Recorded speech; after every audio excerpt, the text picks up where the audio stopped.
Hello, everybody.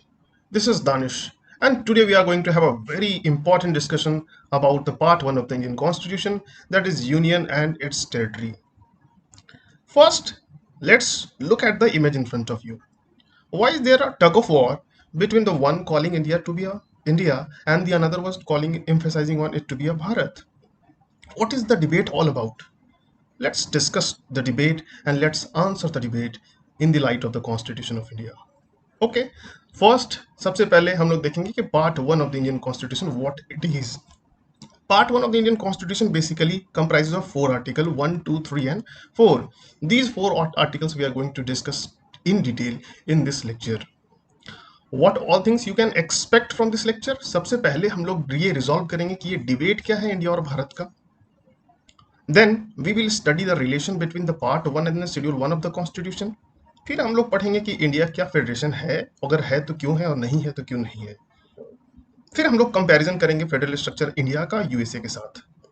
फिर हम लोग देखेंगे कि अगर किसी स्टेट को इंडिया में शामिल करना होता है तो कैसे करते हैं, या अगर उसके एरिया को बाउंड्रीज को बढ़ाना हो, घटाना हो या नाम बदलना हो तो कैसे करते हैं. उन सब के प्रोविजंस को डिटेल में डिस्कस करेंगे.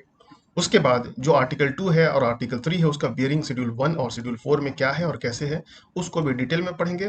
फाइनली हम लोग प्रीवियस ईयर क्वेश्चंस को करेंगे और हमारा लेक्चर कंप्लीट हो जाएगा. So let's start with the very first article and that too with the bare act itself. सबसे पहले आर्टिकल को जब हम लोग देखते हैं कॉन्स्टिट्यूशन के तो उसमें मेंशन्ड है India that is Bharat. Now does this solve the debate that is going on? Definitely yes, because last year we were saying that during the G20 summit the present government was emphasizing on calling the term Bharat instead of India. ऐसा क्यों है? क्योंकि भारत का एक civilisational importance है. भारत एक Sanskrit word है. It is a Sanskrit word which has its roots some 2000 years back. अगर ये पुरानी चीज को अगर हमको शोकास्ट करने का एक मौका मिल रहा है G20 में, then I don't think that's a bad idea. Rather तो फिर सर डिबेट तो रहा ही नहीं. इंडिया को इंडिया भी बोल सकते हैं, इंडिया को भी भारत भी बोल सकते हैं, because constitution allow it and officially both the name are approved. Okay. Now, the part 2 of the article 1 states the state and the territories thereof shall be specified in the first schedule. ठीक है, तो list जो होगा पूरे states का और ये सब हमको शेड्यूल 1 में देखने को मिलता है. टेरिटरी का पार्ट क्या होगा, बोल रहा है टेरिटरीज ऑफ द स्टेट्स आएगा, यूनियन टेरिटरीज जो कि फर्स्ट शेड्यूल में मेंशन है, उसके बाद सच अदर टेरिटरीज जो एक्वायर की जाएंगे. ठीक है. अब अगर थोड़ा सा इसका इंटरप्रिटेशन किया जाए तो सबसे पहले ये क्योंकि जो कॉन्स्टिट्यूएंट असेंबली थी हमारी, कॉन्स्टिट्यूएंट असेंबली, तो कॉन्स्टिट्यूएंट असेंबली में डिबेट चालू हुआ कि आखिर अपने कंट्री का नाम क्या रखा जाए. एक ग्रुप बोला कि हम इसको इंडिया रखते हैं and the another group was focusing on Bharat. As there was no general consensus कि क्या रखा जाए, तो our constitution maker adopted both the name as the official name of the country. ठीक है. उसके बाद जब भी हम टेरिटरी ऑफ इंडिया की बात करते हैं तो टेरिटरी ऑफ इंडिया में प्राइमरीली तीनों चीज आते हैं. एक होता है टेरिटरी ऑफ स्टेट, जो कि हमारे स्टेट्स हैं वो सारे, फिर यूनियन टेरिटरीज यूटीज भी आएंगे, और अगर हम लोग कोई एक्वायर करते हैं टेरिटरी को वो भी टेरिटरी ऑफ इंडिया का पार्ट होता है. अब the very interesting thing that is to be noted is India को मेंशन किया गया है as a union of state and not as a federation of state. And very soon you are going to get answer to why this is so. Okay. तो सबसे पहली बात तो ये डॉक्टर बी आर अम्बेडकर साहब ने ये पॉइंट आउट किया कि इंडिया जो है unlike United states of America एक जनरल अग्रीमेंट के साथ नहीं बना है स्टेट्स के. अगर स्टेट्स के जनरल अग्रीमेंट्स के साथ सब मिल के एक यूनियन बनाते हैं तो इसको फेडरेशन बोलते हैं और ये ट्रू फेडरेशन होता. ओके.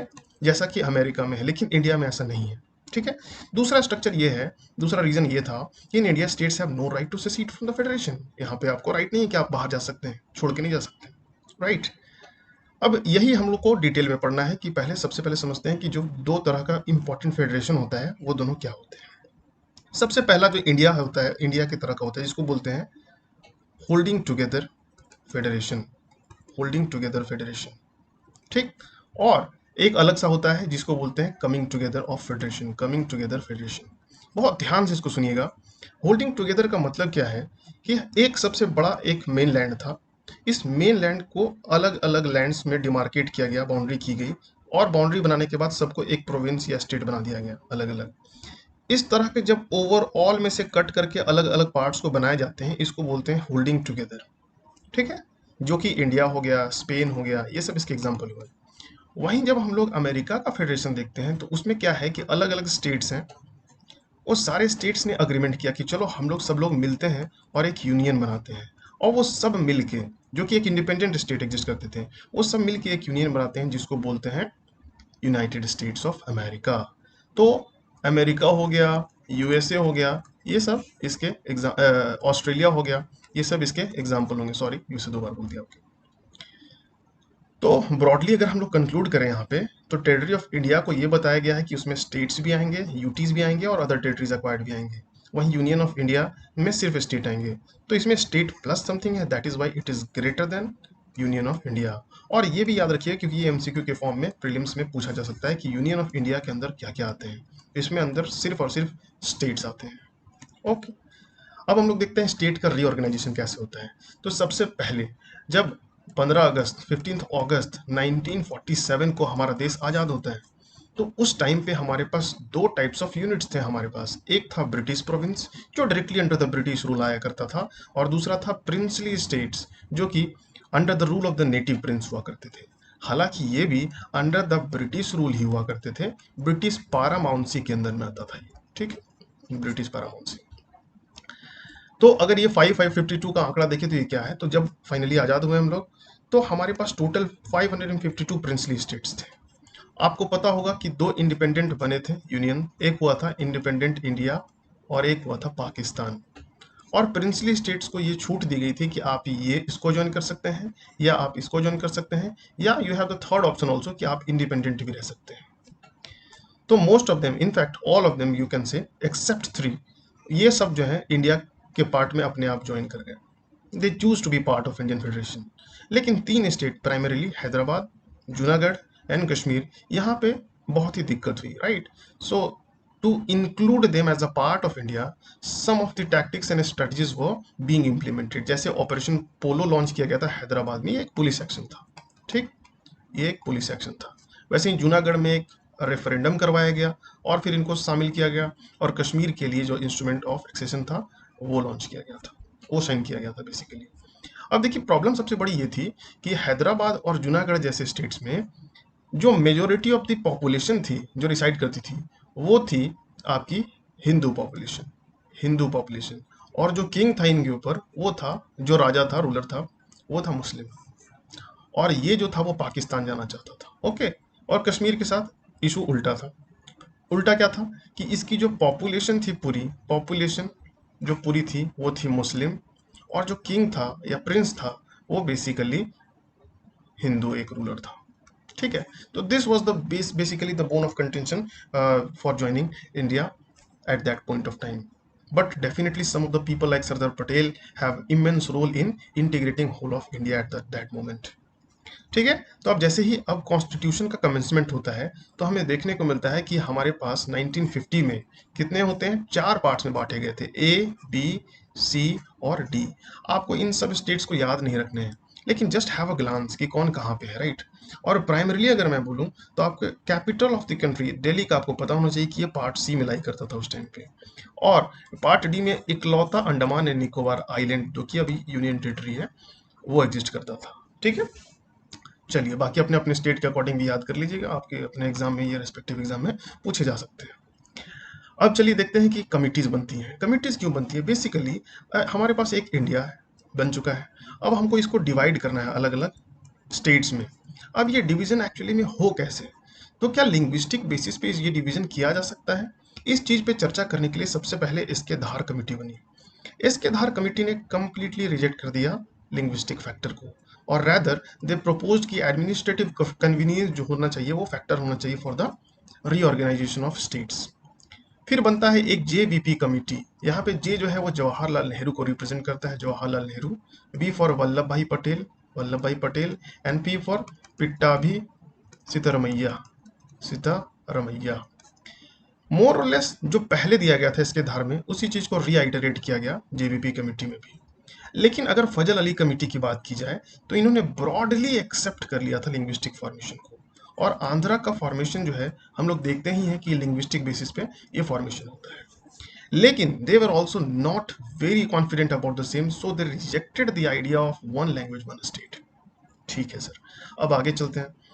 तो अब ये सब कमिटी के रिकमेंडेशंस को इंक्लूड करते हुए हमारे पास एक एसआरसी बनता है, स्टेट रिऑर्गेनाइजेशन कमीशन, जो finally seventh constitutional amendment act करते हुए हमारे पास एक एक्ट बनाता है जो कि बोलते हैं स्टेट रिऑर्गेनाइजेशन एक्ट ऑफ 1956। तो प्राइमरीली सर इसने क्या किया, तो जो हमने अभी एबीसीडी का 4 क्लासिफिकेशन देखा था, एबीसीडी का जो क्लासिफिकेशन देखा था, इसको इन्होंने पहले रद्द कर दिया, कैंसिल कर दिया, और इन्होंने बोला कि अब हमारे पास सिर्फ और सिर्फ क्लासिफिकेशन होगा स्टेट्स और यूनियन टेरिटरी का। और उस टाइम पे जब देखा जाए तो उस टाइम पे 14 स्टेट्स थे और 6 यूनियन टेरिटरी हैं। ठीक है, तो ये है वही इंपॉर्टेंट 7 कॉन्स्टिट्यूशनल अमेंडमेंट एक्ट का और एसआरसी का, है ना, ये फैक्ट्स यहाँ पे आप देख लीजिएगा। उसके बाद बहुत सारे अलग अलग जो है स्टेट्स बनते गए, ऐड होते गए, और प्रेजेंटली 28 स्टेट्स हैं हमारे पास एंड 8 यूनियन टेरिटरी। ठीक है, तेलंगाना का फॉर्मेशन 2014 में हुआ था और जम्मू एंड कश्मीर का यूनियन टेरिटरी बनाया गया था इन 2019 में state reorganization, Jammu and Kashmir and Ladakh को स्टेट से यूनियन टेरिटरी में कन्वर्ट कर दिया गया था। ठीक है, अब सर देखते हैं कि शेड्यूल 1 और आर्टिकल 1 के बीच में रिलेशनशिप क्या है। तो अगेन जब कॉन्स्टिट्यूएंट असेंबली में जब डिबेट चल रहा था, तो in that debate they were actually seeking कि कौन कौन सा स्टेट जो है वो आना चाहिए। तो जो ये एक लिस्ट ऑफ स्टेट्स जो था, जो एज अ स्टेट या यूनियन टेरिटरी इंक्लूड करना था, इस लिस्टिंग को की गई शेड्यूल 1 में। Schedule 1 actually contains the list of और the name of all the states in the union territory. ठीक है, उसके बाद discussion related to princely state भी हुआ कि क्या उनको सेपरेट स्टेट छोड़ दिया जाए या उन्हीं के उसी स्टेट का पार्ट बना दिया जाए जिसके अंदर वो अभी एडमिनिस्टर किए जा रहे हैं। ठीक है, और फाइनली ये जो है अपना 15 अक्टूबर 1949 को ये जो अपना ड्राफ्टिंग कमेटी ऑफ चेयरमैन इनको अडॉप्ट करते हैं, और हमको फिर देखने को मिलता है कि हमारा स्टेट्स और यूटी का लिस्ट तैयार होता है शेड्यूल 1 में। ठीक है, ये तो हमने करेंट डेटा बस दे दिया है आपके याद रखने के लिए। चलिए सर आगे देखते हैं article 2 of the constitution. Article 2 of the constitution थोड़ा रिडंडेंट आर्टिकल है। जब इस पे कॉन्स्टिट्यूएंट असेंबली में डिबेट भी हो रहा था, तो आप यहाँ पे देखेंगे discussion regarding clear definition of state नहीं था, इस पे बात हो रही थी। फिर ये भी बोला गया कि सर आर्टिकल 2 और जो अभी हम लोग आगे पढ़ेंगे आर्टिकल 3, ये तो मोस्ट ऑफ देम ओवरलैपिंग है, तो क्यों ना इसको सब्ज्यूम करके एक कर दिया जाए। तो इन लोगों ने जो भी डिस्कशन किया हो, इस डिस्कशन को फाइनली अप्रूव नहीं किया गया, अमेंडमेंट वॉज नॉट एक्सेप्टेड, और आर्टिकल 2 को स्ट्रक्चर दी गई। तो है क्या सर आर्टिकल 2 में? सबसे पहले एडमिशन और एस्टेब्लिशमेंट ऑफ न्यू स्टेट्स, और ये वो स्टेट्स की बात करता है जो ऑलरेडी इन एग्जिस्टेंस है, ऑलरेडी इन एग्जिस्टेंस। ठीक है, और दूसरा बोलता है पार्लियामेंट में by law admit into the union और establish new states on such terms and conditions as it thinks fit. ये किसके लिए है? जो अभी एग्जिस्टेंस में स्टेट नहीं है, उनको कैसे एडमिट किया जाए, उनको कैसे यूनियन ऑफ इंडिया का पार्ट बनाया जाए, है ना, यूनियन का पार्ट बनाया जाए। Okay sir, article 2 has been completed. अब मोस्ट इंपॉर्टेंट आर्टिकल, आर्टिकल 3 में जाते हैं हम लोग। तो ये बात करता है, जब बेयर एक्ट पढ़ते हैं तो बहुत ध्यान से सुनिएगा, the formation of new states and the alteration of the areas, boundaries और the names of the existing state. आजकल हम लोग सुनते हैं बहुत सारे स्टेट्स का नाम बदलने की बात की जा रही होती है, कुछ के एरिया को कम किया जाता है, ज़्यादा किया जाता है ना। तो ये सब पावर कहाँ से मिलता है? Article 3 of the constitution. और इसको, इसमें क्या क्या पावर दिया है? सबसे पहले कि आप नया स्टेट बना सकते हैं, और नया स्टेट बनाने के लिए बोल रहे हैं कि अगर 2 स्टेट है, ठीक है, ये दोनों आपस में मिल जाए और एक नया स्टेट बना सकते हैं। या ऐसा हो सकता है कि एक स्टेट हो, दूसरे स्टेट का एक पार्ट हो, इसको मिला के एक स्टेट बना सकते हैं। फिर ऐसा हो सकता है कि 2 अलग अलग पार्ट हो, ये दोनों बड़े अपने अपने स्टेट के पार्ट हो, ये लेकिन छोटा पार्ट, दोनों पार्ट मिलके अपने आप को स्टेट बना ले। मतलब any sort of permutation and combination जो है आप नए स्टेट फॉर्मेशन के लिए यहाँ से इस आर्टिकल से डिराइव होता है। दूसरा अगर बी देखें तो increase the area of any state, है ना, अगर बाउंड्री पहले इतना था, इसको बढ़ाना है, तो वो बी पार्ट से आता है आर्टिकल 3 के। अगर बाउंड्री को कम करना है, diminish the area of any state, तो वो सी से आता है। डी में बोल रहा है alter the boundary of any state, है ना, कुछ भी अगर चेंजेस करना होता है, ऑल्ट्रेशन करना होता है, तो वो यहाँ से पावर आता है। और लास्टली है नेम ऑफ द स्टेट। ठीक है, तो इसी का शॉर्ट फॉर्म बना दिया है FIDAA, F for formation, I for increase the area, D for diminish the area, A for alter the boundaries and lastly A for alter the state। ठीक है, तो इसको अपने हिसाब से एक बार याद कर लीजिए। ओके सर, अब इसका अगर हम लोग इंटरप्रिटेशन देखें तो बहुत ही इंपॉर्टेंट है। क्यों है सर? सबसे पहले जो पॉइंट टू, ये तो हम लोग देख चुके हैं कि FIDAA, ये काम हम लोग इस आर्टिकल से कर सकते हैं। हम करेंगे कैसे? तो इसके लिए सबसे पहले हमको एक ऑर्डिनरी बिल पास करना पड़ता है, ऑर्डिनरी बिल। ये बिल पास कैसे होगा सर? ये दोनों हाउस यानी कि लोकसभा या राज्यसभा, दोनों में से किसी भी हाउस से इनिशिएट कर सकते हैं आप। लेकिन कंडीशन ये है कि इसको इनिशिएट करने से पहले आपको प्रेसिडेंट से रिकमेंडेशन लेना मस्ट है। ठीक है, ओके सर। और आप सब ऊपर के क्लॉज में सब जगह देख रहे होंगे, states increase the area of states. तो स्टेट्स का मतलब यूनियन टेरिटरी भी इंक्लूडेड होगा इस कॉन्टेक्स्ट में, ठीक है, याद रखिएगा। तो हम लोगों ने देख लिया था कि कहीं भी कोई भी लोकसभा या राज्यसभा पास कर सकता है इसको, लेकिन प्रेसिडेंट का रिकमेंडेशन मस्ट है। उसके बाद प्रेसिडेंट साहब को रेफर करना पड़ता है the bill to the legislature of the state concern, जहां पे हम लोग इंक्रीज या डिक्रीज या डिमिनिश जो भी कर रहे हैं उससे कंसल्ट करना पड़ता है। लेकिन द इंटरेस्टिंग पार्ट इज कि ये रिकमेंडेशन उन पे बाइंडिंग नहीं होता है। इवन अगर वो स्टिपुलेटेड टाइम पीरियड में भी अगर स्टेट लेजिस्लेचर दे दे रिकमेंडेशन, तो वो प्रेसिडेंट पे बाइंडिंग नहीं होता है। तो इन स्पिरिट ऑफ फेडरलिज्म ये तो है, लेकिन स्टेट का कंसेंट यहाँ पे कोई इंपॉर्टेंस नहीं रखता है। ठीक है, again it is a showing a sign of not a true federation. ठीक है, इसी के लिए कभी कभी टर्म यूज किया जाता है quasi federal structure, quasi federal structure. Okay sir.